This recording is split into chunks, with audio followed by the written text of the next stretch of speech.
Assalamualaikum dan salam sejahtera. Saya Nur Amira binti Kashful Anwar ingin menerangkan antara isu-isu interversi. Yang pertama adalah kaedah bersalin.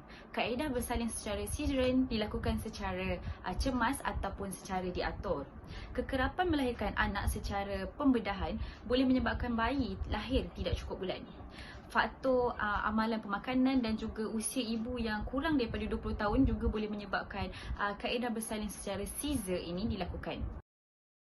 Kajian daripada WHO mendapati kanak-kanak yang lahir secara caesarean section lebih cenderung mendapat penyakit ataupun masalah kesihatan seperti asma, alahan makanan dan juga obesiti.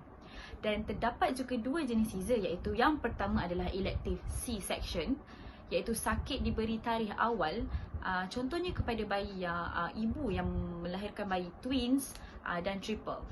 Yang kedua adalah emergency C-section. Contohnya adalah tali pusat bayi jatuh dan tersangkut dan boleh membahayakan nutrien dan oksigen kepada bayi tersebut. Justru wanita yang telah mengambil keputusan untuk melakukan elective ataupun emergency C-section harus mengetahui tentang risiko-risiko yang bakal dialami oleh ibu dan juga bayi. Sekian, terima kasih. Saya akan teruskan dengan penjagaan semasa kehamilan. Pertama sekali adalah status ekonomi. Makanan yang terbaik adalah untuk memastikan perkembangan janin yang sihat, adalah untuk memenuhi keperluan nutrien dan pastikan penambahan berat yang bersesuaian. So apabila status ekonomi yang rendah, mereka tidak boleh untuk makan makanan yang sihat dan yang seimbang.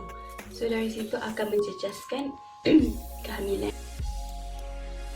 Okey, seterusnya adalah pemakanan yang tidak sihat. So ibu-ibu mengandung perlu elakkan beberapa jenis makanan yang tidak sihat. Salah satunya adalah buah-buahan ataupun sayuran yang tidak dibasuh, ataupun makan makanan yang mentah ataupun separuh mentah, minuman berkafein ataupun makanan berkafein, organ dalaman, benda yang makanan yang manis, MSG tinggi, berkalori tinggi, semua kita kena elakkan. Kekacang dan juga makanan-makanan ringan, junk food, snacks, apa benda kalau boleh kita elakkan dulu semasa kehamilan. Seterusnya adalah pengetahuan tentang keperluan gizi. So ini berbalik kepada makanan tadi. Kalau kita makan makanan sihat, kita perlu kira berapa kalori dan nutrien yang diperlukan untuk pembesaran fetus dalam kandungan ataupun tisu-tisu baby tu, fetus tu. Kedua adalah lakukan pemeriksaan kehamilan. So biar kita tahu keadaan kita punya fetus, baby kita macam mana keadaan dia, berat dia cukup ke tak, perkembangan dia ataupun pembesaran dia tu betul ikut flow ke tidak. So kat situ penting. Seterusnya adalah psikologi ibu kena stabil. So semasa mengandung elakkan daripada ibu-ibu stres, so untuk mengelakkan kecacatan bawaan. Seterusnya ialah pendidikan inklusif tidak berjalan lancar. Apakah pendidikan inklusif ini? Program pendidikan inklusif bermaksud suatu program pendidikan bagi murid berkeperluan khas yang dihadiri oleh murid berkeperluan khas bersama-sama dengan murid lain dalam kelas yang sama di sekolah kerajaan atau sekolah bantuan kerajaan. Pendekatan pendidikan inklusif ada dua, iaitu inklusif penuh dan inklusif separa. Bagi inklusif penuh, murid berkeperluan khas belajar secara sepenuh masa bersama-sama murid arus perdana.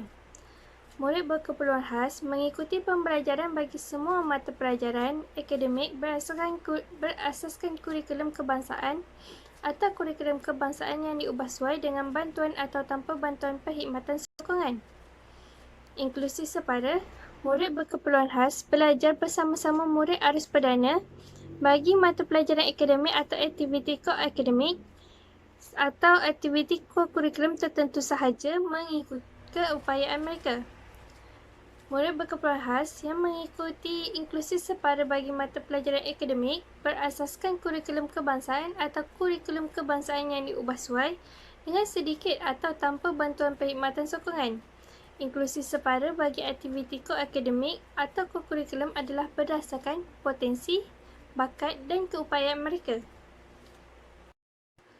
Matlamat program pendidikan inklusif adalah supaya meningkatkan penyertaan dan memberi peluang kepada murid berkeperluan khas mengikuti program akademik dan bukan akademik bersama-sama murid di arus perdana.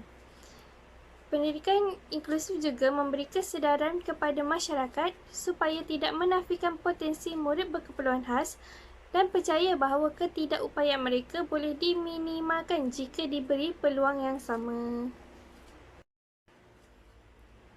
Objektif program pendidikan inklusif. Yang pertama, memastikan murid berkeperluan khas mendapat hak yang sama rata untuk belajar dalam persekitaran tanpa halangan. Yang kedua, membina keyakinan diri murid berkeperluan khas bagi mencapai potensi yang optimum.